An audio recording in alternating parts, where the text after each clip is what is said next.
Salam, selamat pagi Bapak Ibu Saudara yang dikasihi oleh Tuhan Yesus Kristus.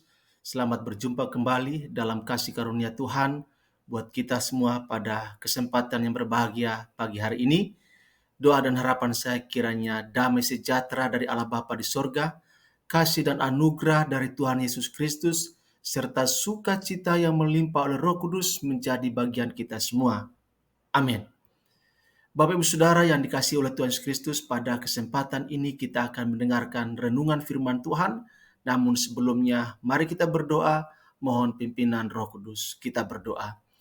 Bapa Surgawi, Allah yang begitu baik bagi kami, Allah yang mengasihi kami dengan kasih yang sempurna, Allah yang tidak pernah meninggalkan dan melupakan kami umat kepunyaan-Mu.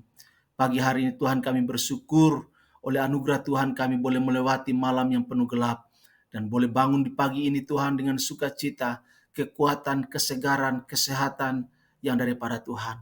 Terima kasih Bapa di surga buat peluang anugerah yang masih Tuhan anugerahkan bagi kami. Biarlah Tuhan Engkau boleh menolong kami di sepanjang hari ini. Kami sungguh sadar ya Tuhan bahwa kami bukan saja hidup dari roti, tapi juga dari setiap firman ilahi, firman kebenaran-Mu yang menghidupkan, yang memuaskan dahaga kami.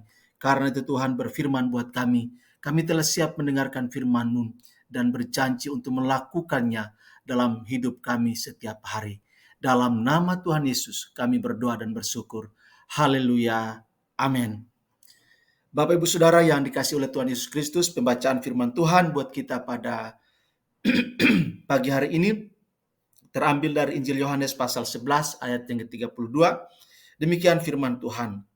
Setibanya Maria di tempat Yesus berada dan melihat dia, tersungkurlah ia di depan kakinya dan berkata kepadanya, Tuhan, sekiranya Engkau ada di sini, saudaraku pasti tidak mati. Demikian firman Tuhan buat kita pada kesempatan ini. Yang berbahagia adalah setiap kita yang membaca, merenungkan, dan mengaplikasikan firman Tuhan dalam hidup kita setiap hari. Amin. Bapak Ibu Saudara yang dikasihi oleh Tuhan Yesus Kristus, dalam catatan sejarah dunia ini, yaitu bahwa sesudah Perang Dunia Kedua, di salah satu gudang bawah tanah di Jerman, ditemukan kata-kata yang sangat indah, kata-kata yang sangat luar biasa, yang melukiskan suasana batin, mengekspresikan perasaan seseorang yang ada di bawah tanah. Dan itu ditulis di sebuah tembok. Tulisannya demikian, Bapak Ibu Saudara. Aku percaya akan matahari, meskipun di saat ia tidak memancarkan sinarnya. Aku percaya akan cinta, meskipun aku tidak merasakannya. Aku percaya kepada Tuhan, meskipun ia diam. Bapak Ibu Saudara, kutipan tulisan kata-kata ini sangat menginspirasi. Bahwa sesungguhnya walaupun matahari tidak memberikan sinarnya, kita diajak untuk tetap percaya bahwa sinar matahari pada waktunya akan memancar. Kita juga diajak melalui pernyataan ini bahwa meskipun kita tidak mengalami cinta, tapi kita percaya bahwa kita punya cinta dan kita akan merasakan dan menikmati cinta. Semua ini dalam hubungan horizontal. Dan penulis ini pun mengatakan bahwa aku percaya kepada Tuhan meskipun Tuhan diam, meskipun Tuhan tidak bereaksi, meskipun seakan-akan Tuhan membisu, seakan-akan Tuhan berdiam diri. Penulis ini mengajak kita untuk tetap percaya bahwa Tuhan itu baik bagi kita. Bapak Ibu Saudara, tulisan ini menggambarkan sebuah ekspresi iman, keyakinan yang teguh kepada Tuhan, bahwa meskipun dalam situasi yang tidak memungkinkan seseorang untuk tetap percaya dan yakin kepada Tuhan, ia tetap percaya. Bapak Ibu Saudara, acap kali kita sebagai pengikut Kristus merasa seolah-olah Allah diam, seolah-olah Allah jauh daripada kita, seolah-olah kita ditinggalkan oleh Allah, berjuang bergumul sendirian, mengalami sakit penyakit, mengalami penderitaan, mengalami pergumulan, mengalami masalah-masalah yang bertubi-tubi. Dan di tengah-tengah semua kompleksitas masalah tersebut, kita merasa Allah telah meninggalkan kita, kita berpikir Tuhan telah melupakan kita, kita merasakan bahwa Tuhan seakan jauh daripada kita, Tuhan seakan-akan tidak memberikan pertolongan yang kita butuhkan.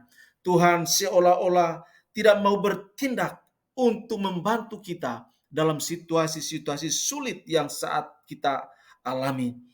Bapak Ibu Saudara yang dikasihi oleh Tuhan Yesus Kristus, keadaan-keadaan seperti itu bisa saja membuat kita ragu, membuat kita tawar hati, membuat kita kecewa, membuat kita marah, membuat kita tidak lagi percaya akan kuasa, dan kita bertanya-tanya, apakah Allah masih mengasihi kita? Bapak Ibu Saudara yang dikasihi oleh Tuhan Yesus Kristus, situasi itu juga yang dialami dan dirasakan oleh Maria dan Marta, saudara-saudara dari Lazarus. Mereka kehilangan orang yang mereka kasihi, kehilangan seorang laki-laki yang mereka harapkan dapat melindungi, menaungi, dan membantu Marta dan Maria, yaitu Lazarus. Mereka merasa kehilangan yang luar biasa. Mereka merasa kekosongan karena kehilangan Lazarus, yang bisa jadi bagi Marta dan Maria, Lazarus adalah tulang punggung bagi keluarga.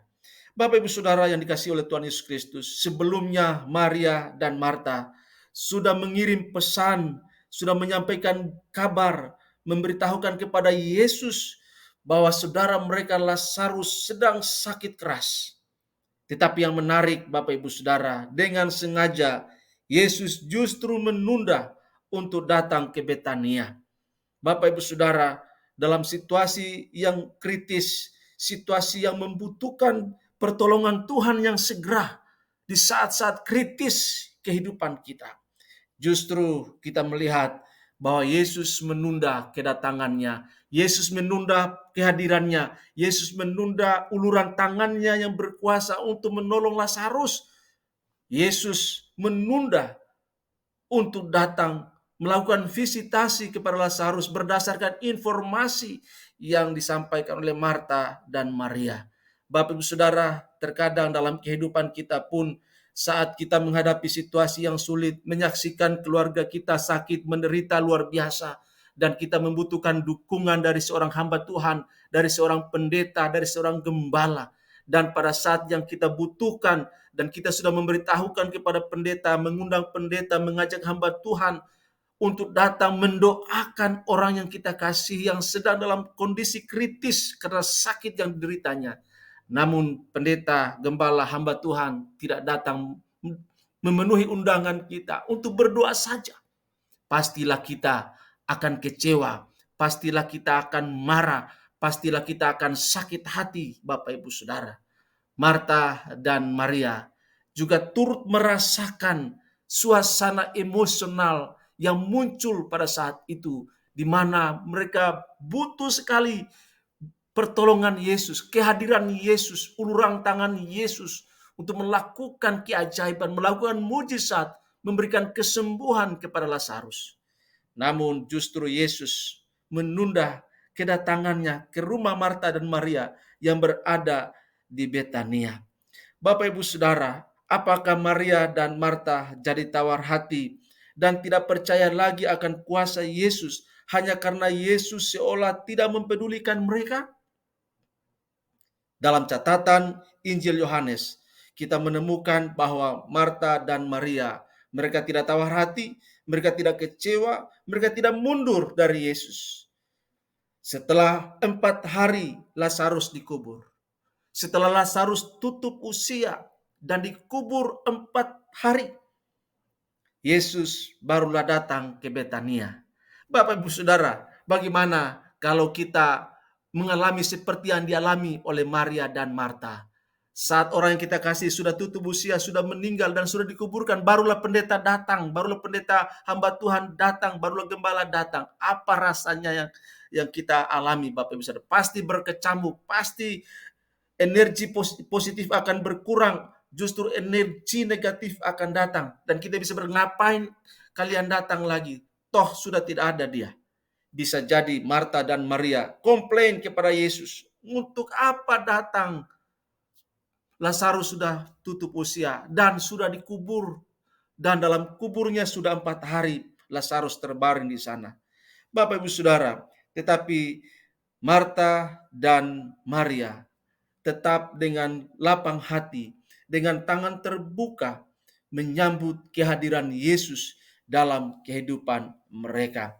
Maria menyambut kedatangan Yesus dan berkata kepada Yesus, "Tuhan, sekiranya Engkau ada di sini, saudaraku pasti tidak mati." Inilah ungkapan pengharapan.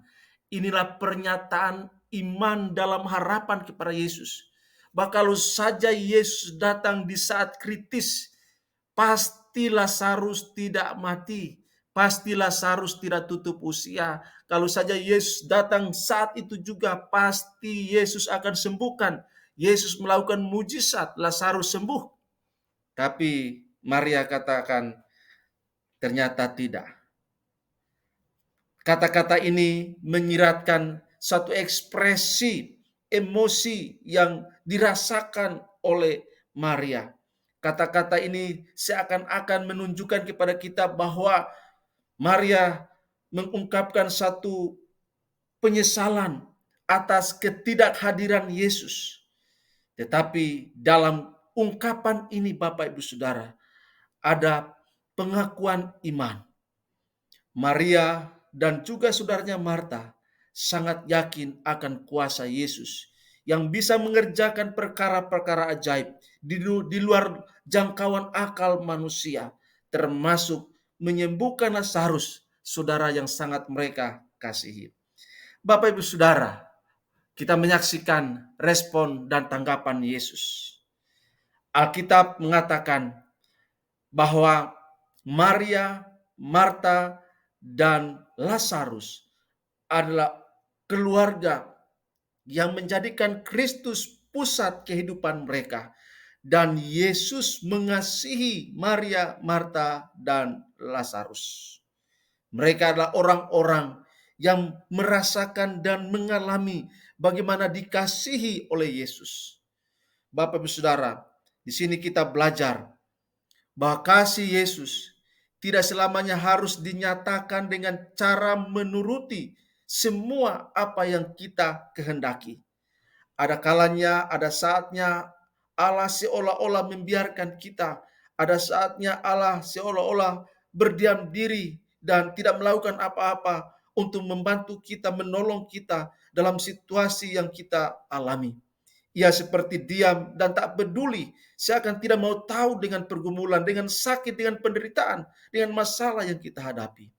Bapak Ibu Saudara, mengenai ketidakhadirannya saat Lazarus menghadapi ajalnya, Yesus memberi komentar, "Tetapi syukurlah aku tidak hadir pada waktu itu, sebab demikian lebih baik bagimu, supaya kamu dapat belajar percaya." Bapak Ibu Saudara, ketika kita merasakan bahwa tidak ada pertolongan dari Allah, Allah seakan jauh, Allah seakan mengunci segala pintu pertolongan, Allah seakan tak peduli dengan keadaan kita. Justru situasi-situasi kritis semacam itu mengajar kita untuk bergantung harap, percaya penuh secara total bahwa bagi Allah tidak ada yang mustahil. Waktu Tuhan adalah waktu yang terbaik, rancangan Tuhan adalah rancangan yang indah.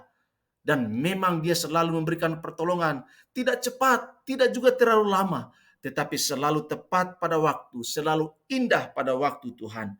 Bapak Ibu Saudara, karena itu jangan tawar hati dan tidak lagi percaya ketika diperhadapkan pada situasi dan keadaan di mana Allah seolah-olah berdiam diri, Allah seolah-olah membiarkan kita, Allah seolah-olah tidak mau memberikan pertolongan kepada kita. Dengar baik Bapak Ibu Saudara, justru di saat-saat kita mengalami kesendirian, di saat-saat kita mengalami pergumulan-pergumulan yang sukar dan sulit, dan seakan sorga mengunci diri untuk kita, tetaplah bergantung harap, tetaplah percaya bahwa Allah yang sangat baik itu, Allah yang mengasihi kita, Allah yang telah menyerahkan anaknya yang tunggal, Yesus Kristus, mati di atas kayu salib, dikuburkan, bangkit pada hari yang ketiga, menampakkan diri kepada para murid selama 40 hari, naik ke surga dan berjanji akan datang kembali. Kuasanya tetap sama.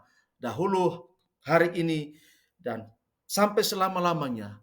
Kuasa kasih Yesus tetap tersedia bagi kita. Karena itu, kita diajak untuk tetap percaya dalam keadaan-keadaan sulit, keadaan-keadaan sukar di hidup kita.